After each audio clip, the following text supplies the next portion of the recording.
Hi everyone, trust you're all staying safe these days. I got a little tip here I wanted to show you on Primavera P6, version 19 I'm using, but it doesn't matter which version you're using. It's for stop events in terms of the potential work for discovery and how we might be able to demonstrate or show that in our Gantt chart and make it a little bit more obvious that this work has the potential to be done and the opportunity to be able to take this in or take it out and look at what my impact might be on my budget, my manpower or man hours, and my chronological time or duration of my outage or from feed out to feed in. Keep in mind this triangle is very important, that we're trying to get the lowest cost, the shortest duration, and the least number of resources, the fewest resources to do this work. Well, one of the things I'm doing though is what is important to me is the ability to show that I know or I believe I'm going to have some potential repair work. So what I want to do is go in and on my Gantt chart is to be able to highlight this in a way that everyone can clearly see that this is potential and do a simulation on what we think it might or how it might affect our event. So here what I've done is created a scope type, and I've done that under my activities called scope type, activity codes under global. I have budgeted, late work, potential, discovery, new work, and added work. And I'll highlight what the definition of those are later. For now, I'm going to show you here that when I click on the budgeted, this bar in the Gantt chart goes back to its regular green color. If I select here on maybe I'm going to have this potential work, this work shows up as the cayenne color. So just to quickly demonstrate how I did that, I went into my bars. I went in and said add a new bar. I created a bar called potential. I selected timescale plan bar, and I chose the color and the size of my bar. And then I had to go in and create a filter to tell the bar chart that when I have potential work, that I would like to take that scope type equals potential and turn the bar the appropriate color. But there's one more step I need to make that most people miss on this, and that means going into the other bars and adding a filter that says not potential. Okay, I need to be able to go in and say, hey, don't turn this green if it's potential. So it's not equal to potential. In scope type, I need to put that on my other bars. You'll see I've put it here on my regular bar and on my critical bar. And you'll see the same type of filter here that I put on as not potential, okay? So let me just show you how that works then. So the ability to go in and say, hey, it looks like we're going to have this potential work. I want to show it up on the bar chart. I want it to be very clear as to what it is. I can go in later and dissolve these activities if I don't need them. I can take them in or take them out and look at the impact on my budget, my man hours, and chronological timeline. So it's as simple as going through and change this. I could do this for any one of these bars. I could do it for example, my late work that came in after the cutoff date and before feed out that was approved. I could change it a different color.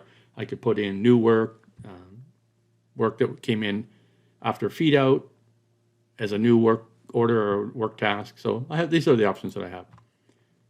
Okay, so the other thing I wanted to show you was after we've gone through the dynamics of scheduling and let the computer help us to schedule, which again, I want to repeat that this is a project plan that I'm looking at here, is not a schedule. Schedule is a verb. We use schedule as a verb to produce the noun, which is the project plan. Okay, so we're using the project plan.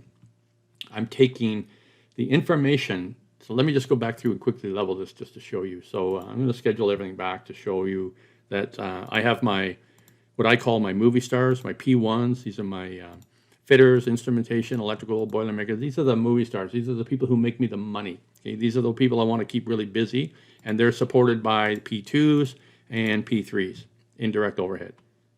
So I'm only leveling on my P1s. So when I go in, I'm leveling on, just selected all my P1 activities or resources. I'm leveling within the available float. So you'll see my float availability here. And I'm leveling by priority, task priority. Remember, this is a task. Open, clean, inspect is the work order task. These are the activities. Okay, these are activities, not tasks. They're activities. This is logic, not relationships. A relationship would be between packages. So there's quite a difference there.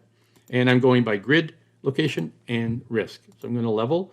You'll see here I have my grid location for every single activity and work package belongs in a grid or a plant based on my asset systemization structure. I have my permit, my risk, and my classification of the work type.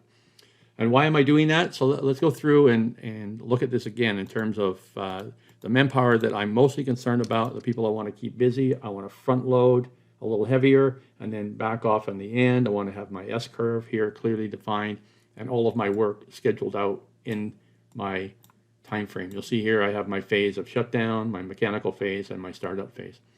So I'm going to go into a particular day and look at what work I'm going to be doing on this particular day and how many man hours I need to earn. I'm going to make sure that I'm not showing all projects. I'm going to click on time period. And here on this Sunday, which is day 10, so remember I don't use the calendar dates in my turnarounds. I use day 1, day 2, day 3. So here on day 10, I can see that I have scheduled 1,216 hours of work. So this is a small project. It's not a lot of work that I've scheduled. So I've scheduled 1,200 man hours that I need to earn. I don't know how much it's going to actually cost me to earn that, but that's the 1,200. The key is, what did I schedule here in terms of where is the work located? Okay, which grid quadrant is it in? What is the risk? Because when I look at it from a permitting or a density modeling standpoint, I want to know on the particular day on my 2D layout here, my CAD drawing of the plant. Okay, so you can see the different plants, or you can see the quadrants. You can see that I've scheduled too much work in that on this day, so I can pick which day or shift, that I'm going to have too many people or too much congestion in this quadrant. This one is good. I'm good to go here. I can look at it also in the plant to say this plant is too many people. So I can go back to my program and say, this is a nice profile, but I'm going to have to start changing this work and moving it to reprioritizing it. So maybe changing it from to a priority 8 on this activity and priority 9 on this one, and start moving things around a little bit when I go back to level to say, let's move these activities so that I can change my density. And what I'm doing is basically simulate. I'm going through day by day, looking at where is my work congested. Here's a day that I'm in pretty good shape. I got some yellow on this equipment or in this grid location. I'm going through the next day. Basically what I'm doing is I'm simulating the event for density, especially nowadays with COVID and the pandemic. I want to know on this shift or this day, how much work have I scheduled? So I'm doing X, Y, and elevation. But I want to know, why is so much work, high risk work in this quadrant on this particular day? I need to take care of that because I know that I'm going to have an issue. Okay, so this is something that I think is really important in terms of density modeling, simulation, the ability to create permits beforehand. I think if we have an execution strategy, a contracting strategy, and simulation where we can go through and look at the number of crews, the productivity factor, the number of support resources like P2s and P3s, and we can start building a plan that's more optimized around the execution strategy and density modeling. So again, that's one of my little tricks that I wanted to show you. And by the way, I'm just trying out some new software called Camtasia, so I thought I would try it out on you on this video. So stay tuned. If this works out, I'll post some more videos. Cheers.